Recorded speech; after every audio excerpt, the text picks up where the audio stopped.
बिस्मिल्लाहिर्रहमानिर्रहीम अस्सलाम वालेकुम जनाब। स्टोरीज़ मैंने दो शेयर करनी है। एक तो थंबनेल पे आपने देख ली कि बहुत बड़ी ख़बर आ गई है और कौम यूथ की कलाबाजियाँ, ठीक है ना, ये इस पे बात करनी है। और दूसरी, मालशिया पालशिया चैनल ARY को, टैक्स चोर चैनल ARY को जनाब ये जो है ना एक पैमरा का नोटिस किया है, वो किस वजह से किया है, पहले इसी पे बात कर लेते हैं। आपको बहुत सारी आपको याद होगा कि मालशिया पालशिया चैनल जो मरियम नवाज़ साहबा आपने तकरीबन हर मीडिया टॉक में, हर प्रेस कॉन्फ्रेंस में यही कहती हैं कि जी 12 अरब रुपए का टैक्स और उस पर इन्होंने स्टे लिया हुआ है और इन्होंने टैक्स देना है। कंपनियां बनाई हैं जनाब, इन्होंने करोड़ों अरबों रुपए की कंपनियां बनाई हैं, अरबों रुपए के फ़वाइद, और साथ साथ माशाल्लाह तमग़ा इम्तियाज़ तो ऐसे लिया है इमरान ख़ान साहब से कि जैसे बिल्कुल इन्होंने दिल्ली के लाल किले पे पाकिस्तान का परचम लहरा के आए हों, फ़तह कर आए हों दिल्ली को, और पता नहीं अमेरिका को फ़तह कर लिया हो। इन्होंने ऐसे ही तमग़ा इम्तियाज़ लिया है, पता नहीं क्या है इन्होंने, सहाफ़त के नाम पे ये धब्बा हैं और पता नहीं इन्होंने क्या किया है। अब जनाब पैमरा ने इनको नोटिस दिया और मैं कहता हूँ कि मुझे तो इस चीज़ की समझ नहीं आती कि भाई हुकूमत पाकिस्तान नो डाउट इत्तेहादियों की हुकूमत है और सारी बड़ी एफ़र्ट्स लगा रहे हैं, चाहे वो वज़ीर ख़ारजा हों, चाहे वो वज़ीर ख़जाना हों, चाहे वो वज़ीर आज़म साहब हों, उनकी पूरी टीम नो डाउट बड़ी एफ़र्ट्स लगा रही हैं। लेकिन जो इदारे हैं, पता नहीं ये इदारे क्या कर रहे हैं, ये हुकूमत को फ़ेल कर रहे हैं। पैमरा, अगर इमरान ख़ान साहब को भी आप हाथ नहीं डाल सकते, आप बड़े शरीफ और नेक और मासूम और पता नहीं क्या अच्छे बच्चे बने हुए हैं, तो ये जो इस तरह का इंतशार फैला रहे हैं, ये जो मालशिया पालशिया चैनल, आप इनका भी कोई कुछ नहीं कर सकते। हमने तो देखा माजी में इतनी सी बात होती थी जनाब, चैनल का नोटिस आता, 10 दिन के चैनल को नोटिस आता और 10 दिन के बाद जनाब वो चैनल बंद भी हो जाता था। खुद जियो कितनी दफ़ा बंद हो चुका है, आपने खुद देख लिया। इनका कोई कुछ नहीं बिगाड़ सकता, तो इनके पीछे कौन सा माफिया है, कौन बैठा है इनके पीछे। अब आपको याद होगा पिछले दिनों इन्होंने एक ख़बर फैलाई कि जी माशी एमरजेंसी लगने वाली है, और फिर ये ख़बर चलाई कि जी पेट्रोल जो है ना महंगा होने वाला है। वो पूरी की पूरी इस्लामाबाद की सारी सड़कें ब्लॉक हो गई, पूरे पेट्रोल पंप, और उसमें उस वक्त हालांकि कोई महंगा नहीं हो रहा था, ये बाद में हुआ है, और कोई माशी इमरजेंसी नहीं लगने लगी थी। इस वजह से वो स्टॉक एक्सचेंज भी क्रैश कर गई और इतने वो कमी आ गई उसमें पॉइंट्स की, और ये सारा कुछ इनका किसी ने। फिर इन्होंने ये ख़बर चलाई कि शहबाज शरीफ ने, देखें जी, एक तरफ तो कौम भूखी मर रही है और दूसरी तरफ शहबाज शरीफ ने वज़ीर आज़म हाउस में स्विमिंग पूल पे पता नहीं कि 40 के 50 लाख रुपए का ख़र्चा करके उस स्विमिंग पूल बना लिया है। अब वो ख़बर बिल्कुल झूठी थी, फिर उसके बाद वो ख़बर डिलीट हो गई, कहीं इधर उधर हो गई। अच्छा, फिर अब जो इन्होंने ख़बर दी है, जिस पर पैमरा ने इनको नोटिस भी दिया है, और वो ख़बर ये है कि इन्होंने कहा कि जी ये देखें, अपने मिनिस्टर इनक्लेव वाले सरकारी घर में वज़ीर ख़जाना मिफ्ता इस्माइल ने, अब वो देखें कि उन्होंने जो है ना वो किया है, तज़ीन व आराइश की है, उस पर लाखों रुपए लगाए हैं, उस पर ये किया वो। मिफ्ता इस्माइल ने उसकी कंट्राडिक्शन की, उन्होंने कहा जी मैं तो उधर जा ही नहीं रहा, मैं तो उस घर में शिफ्ट ही नहीं हो रहा, मैं तो अपने घर में हूँ और मैं तो मुझे मसला नहीं है, और ना ही कोई तज़ीन व आराइश हुई है और ना ही उधर कोई सरकारी पैसा हुआ है, कोई सरकारी पैसा नहीं लगा कुछ।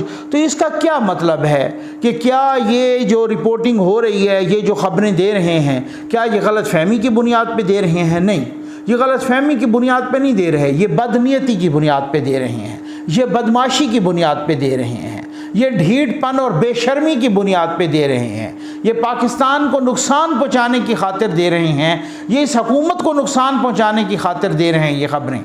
ये ऐसे थोड़ी होता है कि कोई ज़िम्मेदारी भी होती है कि आप हर गलत फहमी की। अब कल को इनके ख़िलाफ़ जब एक्शन होगा, मेरे बहुत बड़े बड़े सहाफ़ी चीखने लगेंगे कि जी ऐसा नहीं होना चाहिए, और इसमें हर बंदा यहाँ पे अरस्तू बन जाता है ना, वो इस तरीके से चीखेंगे। और ये ऐसों के ख़िलाफ़, ऐसे बेशर्मों के ख़िलाफ़ एक्शन क्यों ना हो, जो टैक्स चोर भी हों, जो ब्लैक मेलर भी हों, जो इस तरह की ख़बरें चला के रोज़ एक इंतशार फैलाएं, तो पैमरा उनके ख़िलाफ़ एक्शन क्यों नहीं करता? मैं हैरान हूँ यार। आ जाएं जनाब, बहुत बड़ी ख़बर आ गई है। आपको याद है चंद रोज़ पहले, बल्कि चंद रोज़ नहीं, कोई 8-10 दिन पहले मैंने जनाब एक कहा था कि बहुत बड़ी ख़बर आने को है, दिल थाम लीजिए। ये आप चेक कर लें, मेरे जो कांस्टेंट व्यूवर्स हैं उन्होंने देखी होगी। और वही ख़बर आज कि FATF ने पाकिस्तान के तमाम जो अहदाफ, तकरीबन जो 30-35 अहदाफ थे, 34, वो सारे के सारे पूरे हो गए हैं। अब उनका एक वफ़द आएगा जल्दी, जायज़ा का एक वफ़द आएगा और जायज़ा लेगा। और वो आम तौर पे लोग कह रहे हैं वो फार्मेलिटी होती है, तो वो साबिक़ वज़ीर ख़ारजा भी कह गए हैं कि वो फार्मेलिटी होती है और फिर पाकिस्तान का नाम ग्रे लिस्ट से निकल जाएगा और वाइट लिस्ट में इंशाअल्लाह आ जाएगा। अच्छा, पहली बात तो ये है कि ये पाकिस्तान की भलाई है, पाकिस्तान की खैर है। उसके बाद जब ये आप जाते हैं ना बैंकों में, आप एक मामूली सी कोई ट्रांजैक्शन होती है, आपका कोई मामूली सा काम होता है, उस पे इतनी ये कागज़ पे साइन करें, इस पे कर दें, इस पे एक अकाउंट खुलवाना है तो इस पे कर दें, इस पे कर दें। इतना तो आपने निकाहनामे के वक्त भी साइन नहीं करते जितना वो एक अकाउंट या कोई दस्तावेज़ पर इतने कोई आप पर ना कोई 16-17 जगहों पे साइन करवाए जाते हैं। ये कर लें इस तरह से, ये इधर आपने बायोमेट्रिक करना है आपने। ये सारा इसी वजह से है कि हम ग्रे लिस्ट में हैं और खुदा न खास्ता ब्लैक में जाने से भी बच गए हैं। ये सारा इसी वजह से है। लोग यहाँ पे सरमायाकारी करने से घबराते हैं। यहाँ पे कोई कंपनियाँ सरमायाकारी नहीं करती, हमें कोई लोग कर्ज़े नहीं देते, हमें कोई कंपनियाँ नहीं, हमें कोई IMF इस तरह से नखरे करता है, वर्ल्ड बैंक, बाकी भी इस तरीके से ममालिक हमारे साथ कारोबार नहीं करते। यहाँ पर कोई सरमायाकारी नहीं करता। ये सिर्फ़ इस वजह से कि हम ग्रे लिस्ट में थे। अब इंशाअल्लाह उस ग्रे लिस्ट से हम निकलने जा रहे हैं और ये सारी चीज़ों का हमें फ़ायदा होगा, यूरोप से भी, अमेरिका से भी, इन सारी चीज़ों से। अच्छा, अब इसका क्रेडिट हर बंदा ले रहा है, इसका क्रेडिट PTI वाले भी ले रहे हैं, इसका क्रेडिट ये हुकूमत भी ले रही है, इसका क्रेडिट कंट्रोल टावर भी ले रहा है। और ये किसको नहीं पता, ये बात बिल्कुल ठीक है कि 2 साल से भी ज़्यादा हो गए कि GHQ में, अभी मैं DGISPR का एक ट्वीट भी देख रहा था, और GHQ में एक सेल बना और उस सेल के ज़रिए जो है ना मुख्तलिफ़ महकमों से, यहाँ पे स्टेट बैंक और SCCP और जनाब FBR और सारे इदारों को और मुल्क में तमाम मनी लॉन्ड्रिंग की निगरानी और सारा कुछ जो है ना इस सारे के एंटी मनी लॉन्ड्रिंग लाज का पास करवाना और ये सारा कुछ जो है ना इस तरीके से वो देखना कि कहीं मनी लॉन्ड्रिंग तो नहीं हो रही, उसकी भी इस तरीके से कड़ी निगरानी करना, उस पर कड़ी तरीके से आँख रखना। और ये सारा जो है ना ये GHQ में वो जो सेल बना वो कर रहा था, नो डाउट। ठीक। अच्छा, जहाँ तक कोई ये कहे कि इमरान खान को क्रेडिट जी बिल्कुल जाना चाहिए, इसमें कोई ऐसी बात नहीं है। हमाद अजहर साहब को वो बिल्कुल जाना चाहिए, लेकिन उस मुनाफकत को ख़त्म किया जाए। ये जो कलाबाजियाँ और ये जो फ़नकारियाँ हैं ना, अब मैंने एक दफ़ा लफ्ज़ फ़नकारी या अदाकारी का इस्तेमाल किया तो हमारे दोस्त हैं उनका वो जनाब जो है ना नाराज़ हो गए ट्विटर पे कि नकवी साहब आप देखें ना, आप हमारे उस पेशे की भी ये या कौम यूथ के को फ़नकार या अदाकार कह के ये कौम यूथ को आप हमारे पेशे की तौहीन कर रहे हैं। तो मैंने उनसे माज़रत की, ठीक है ना। तो बिल्कुल वही वाली बात है कि चलो मैं नौसरबाजियाँ कह लेता हूँ कि ये जो कलाबाजियाँ और नौसरबाजियाँ हैं, अब आप देखिए ना, आप वो क्रेडिट लेने के लिए तैयार हैं, हालांकि आप ख़ुद कह चुके हैं कि जी अमेरिका इनको सहूलत देगा। और अगर अमेरिका ने, ज़ाहिर है FATF पे सबसे ज़्यादा असर रसूख किसका है, अमेरिका का है, और अगर अमेरिका ने सहूलत दी है तो फिर तो इस हुकूमत को दी होगी आपके मुताबिक। आप कहते हैं ना इम्पोर्टेड है, आप कहते हैं कि हमारे खिलाफ साजिश हुई है और साजिश अमेरिका ने की है। आप तो खुद हर जलसे में कहते हैं कि जनाब बात यह है कि उन्होंने कहा अगर इमरान खान को आप चलता करेंगे तो फिर पाकिस्तान के लिए सहूलत ही सहूलत होगी, और अगर ये रहेगा तो फिर आपके लिए मुश्किलात होंगी। तो फिर आपके कहने के मुताबिक तो अगर आप होते तो आपकी वजह से तो उन्होंने ब्लैक में डाल देना था, क्योंकि आपके बकौल तो अमेरिका ने आपको टारगेट किया हुआ था। बात यह है ना, कोई समझने की बातें होती हैं ना। लेकिन जहाँ पे कड़वा कड़वा तो आपने थू थू करना है, जहाँ पे मीठा मीठा तो आपने हप हप करना है। और अगर ये अमेरिका की इंपोर्टेड हुकूमत थी तो फिर क्रेडिट तो इनको जाता है, फिर इनको दें, फिर आप किस चीज़ का क्रेडिट ले। लेकिन मैं आपको क्रेडिट दूंगा, आपकी गवर्नमेंट थी, उसमें भी एफर्ट लगाई है, खुद इस्टेब्लिशमेंट ने भी बहुत ज़्यादा एफर्ट लगाई है। अभी इस गवर्नमेंट के वज़ीर ख़ारजा जनाब बिलावल भुट्टो ज़रदारी साहब ने भी एफर्ट लगाई है। ये इजलास पहली मरतबा FATF का बर्लिन में हुआ है, जर्मनी में, और जर्मन वज़ीर ख़ारजा भी आई थी, आपको पता है, इजलास से चंद रोज़ पहले, जब उनका यहाँ पर कोरोना टेस्ट पॉजिटिव भी आया और फिर उसके बाद वो चली गई थी।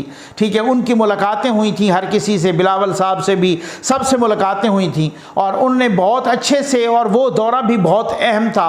बिलावल भुट्टो ज़रदारी साहब ने यूरोप का, अमेरिका का, जर्मनी से, हर जगह पे जो है ना, मतलब वो दौरा किया था। तो वो दौरा भी बहुत अहम था, उस दौरे की भी बहुत बड़ी अहमियत थी FATF के। और नवीद कमर साहब हमारे जो वज़ीर तिजारत हैं, उन्होंने भी दौरा किया था। तो नो डाउट ये क्रेडिट सबको जाता है, मेरे भाई, क्रेडिट सब ले लो, लेकिन अपने अपने मफादात को पीछे रखो, पाकिस्तान के मफाद को ऊपर रखो।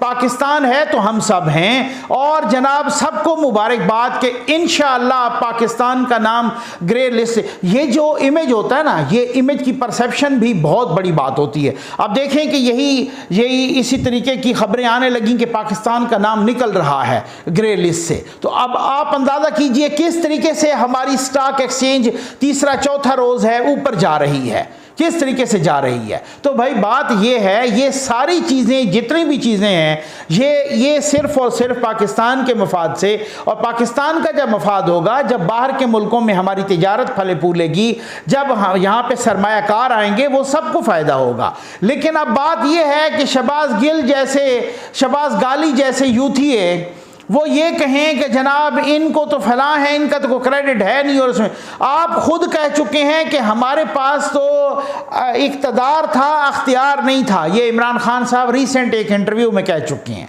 कि मेरे पास तो इक़्तिदार था, अख्तियार नहीं था। तो जब आपके पास अख्तियार नहीं था, तो ये तो जो FATF के लिए जो स्टेप्स किए गए, इसमें तो बहुत बड़े बड़े स्टेप्स किए गए। इसमें तो हाफिज सईद जैसे बंदे को जकड़ के रख दिया गया। इसमें तो जनाब किस तरीके से, कैसे वो उनको किस तरीके से किन किन के ख़िलाफ़ एक्शन किए गए, दहशत गर्दों के ख़िलाफ़ कैसे एक्शन किए गए, शिद्दत पसंदों, उनके किस तरीके से अकाउंट्स को मुंजमद किया गया, उनको किस तरीके से ये सारा उनकी तसल्ली करवाई गई पूरी, तो उन्होंने माना है कि पाकिस्तान ने सारे अहदाफ हासिल कर लिए हैं। कुछ मेरे दोस्त, मेरे भाई कह रहे हैं मुख्तलिफ सोशल मीडिया पोस्ट में, मुख्तलिफ जगहों पर, और वो सहाफ़ी हैं, और मैं समझता हूँ उनकी बात गलत भी नहीं है। वो कह रहे हैं कि जनाब ये बताएं कि फिर ये FATF में गए किन के वजह से थे। उनका इशारा जिस तरफ है मैं बताता हूँ। वो कहते हैं कंट्रोल टावर की वजह से तो गए थे। जी हाँ, ये मानना चाहिए, ऐसी बात नहीं है, गलतियाँ सबसे हुई हैं। जब नवाज शरीफ साहब ने कहा था कि हमें अपना घर साफ़ करना है पहले, जब ख्वाजा आसिफ साहब ने जाके कहा था बाहर के जी हमें अपना घर साफ़ करना है, उस वक़्त सारे के सारा यही ब्लैकमेलर, टैक्स चोर और यही मुल्क दुश्मन चैनल ARY पीछे पड़ गया था कि देखो जी नवाज शरीफ तो इदारों पर उंगलियां उठा रहा है, नवाज शरीफ तो पाकिस्तान के ख़िलाफ़ बोल रहा है। और फिर डान लीक्स निकल आई और पता नहीं क्या क्या तमाशे होते रहे। ठीक है ना, नवाज शरीफ ने जब कहा था कि हमें अपना घर साफ़ करना है पहले, तो तब यही मालशिया पालशिया चैनल गलत बातें कर रहे थे। फिर उसके बाद इदारों ने भी महसूस किया कि जी वाकई हमें घर साफ़ करना है, और अगर घर की सफाई ना हुई तो पूरा हम पे अमेरिका पाबंदियां लगा देगा। और उसने तो तेल पैदा करने वाले ममालिक पे पाबंदियां लगाई हैं, तो उनकी भी चीखें निकल गई हैं, हम किस बाग की मूली हैं, हम क्या करते, तो हमारे लिए तो बहुत बड़ी परेशानी हो जाती। तो फिर उसके बाद अगर इस्टेब्लिशमेंट ने ये महसूस किया है, कंट्रोल टावर ने महसूस किया है कि वो जो माजी की बातें थी वो गलती थी और उन गलतियों को सुधारना चाहिए, हम कहीं को मरीख पे या गार में नहीं रहते, हम इसी ग्लोबल विलेज में रहते हैं, तो जब उन्होंने सुधारा है तो फिर उनको क्रेडिट भी जाता है, फिर उनको शाबाश भी देनी चाहिए। फिर ये नहीं है कि भाई उस तरीके से अपने मफाद को ना। आज मैं कासिम सूरी का ट्वीट देख रहा था, जो कि जिन्होंने खुद अपने हलके में हाथों को तो छोड़ दीजिए, पैरों के भी अंगूठों से लगाए वो निशान, और 2-2.5 साल वो स्टे पे रहे। उनका मैं एक ट्वीट देख रहा था, मुझे उससे ना बहुत ज़्यादा दुख हुआ। उन्होंने लिखा हो कि ये गौरी, ये अब्दाली, ये नसर मिज़ाइल, ये सारे जो मिज़ाइल हैं ना, इनको भी ज़रा एक दफ़ा चेक कर लीजिए, कहीं वक्त आने पर ये भी न्यूट्रल ना हो जाएं। तो आपको शर्म आनी चाहिए। आप इतने बेशर्म इंसान हैं कि आपको शर्म आनी चाहिए कि आप शख्सियात की दुश्मनी में, आप जनरल बाजवा की दुश्मनी में पाकिस्तान के मिसाइलों पर और पाकिस्तान के एटमी प्रोग्राम पर हमले करने लग गए हैं, पाकिस्तान के वजूद पर आप हमले करने लग गए हैं, और आप इस तरीके से उल्ट के अपने मफाद को उसमें आप जुगते मारने लग गए हैं पाकिस्तान के बहुत ही सेंसिटिव एरियाज़ पर। ये ऐसे लोगों को शर्म आनी चाहिए कि अगर आपका एक खाम खा का बैर है और आपके ख्याल में कोई न्यूट्रल हुआ है, और वो न्यूट्रल होना, पहले तो शर्म का मकाम आपके लिए है कि आप क्या कह रहे हैं कि वो न्यूट्रल हुए हैं और वो आपकी नैपियाँ उसी तरह से बदलते रहते। लेकिन आप तो फिर इस तरीके से आ गए हैं कि जी हम नहीं है तो खुदा न खासा पाकिस्तान भी नहीं है। आपकी छुट्टी हो गई है आपकी करतूतों की वजह से। और मैं आपको यकीन करें, आखिर पे बस इतना बताना चाहूँगा, आप आज भी, मैं नाम नहीं लूँगा क्योंकि बात ये होती है ना कि फिर नाम लें तो लोग खफा भी हो जाते हैं, ठीक है ना, और मैं नाम नहीं लूँगा, लेकिन जितने भी यूथिया यूट्यूबर्स हैं ना, बस मैं आपको इतना कहूँगा, मालशिया पालशिया यूथिया यूट्यूबर्स FFL वगैरह, उनकी आप थंबनेल देखें ना, उन पे लिखा होगा बस अगले हफ्ते खान आ रहा है, बस ये हुकूमत 1 महीने की मेहमान है, बस ये 4 घंटे की मेहमान है, बस अगले हफ्ते कुछ होने वाला है, बस एक बहुत बड़ा सियासी धमाका होने वाला है। वो अपनी रेटिंग और अपने व्यूज़ लेने के लिए और यूथियों को चूना लगाने के लिए, क्योंकि यूथी यहाँ से तो हैं फारिग, वो भी बेचारे उनके कहने पर उसी तरीके से ईमान लाते हैं, जी हाँ वाकई अगले हफ्ते बस खान आने वाला है, बस ये अगले 1.5 महीने में जाने लगे और फिर खान आने लगा है। ठीक हो गया ना। खान साहब अभी बिल्कुल नहीं आ रहे, बिल्कुल यूथिए चिल मारो, अगले 5 साल में भी चिल मारो, उसके बाद मेरी आदत नहीं है कि मैं इस तरह की शुरुलियाँ छोड़ूं कि उसके बाद क्या होता है, लेकिन मैं आपको बोल रहा हूँ आप अगले 5 साल में भी चिल मारो, क्योंकि खान साहब ने इंटरनली और एक्सटर्नली दोनों फ्रंट्स पे खान साहब ने अपना प्रोफाइल बहुत ख़राब कर दिया है, बल्कि नेगेटिव में लेके गए हैं। ये आप मेरी बात याद रखिएगा। बाकी यूथियों को जो चूना लगाना चाहता है अपनी रेटिंग या अपने व्यूज़ के लिए या अपने मफादात के लिए, वो भले लगाता रहे। उम्मीद है आपको वीडियो पसंद आई होगी। आपका बहुत बहुत शुक्रिया।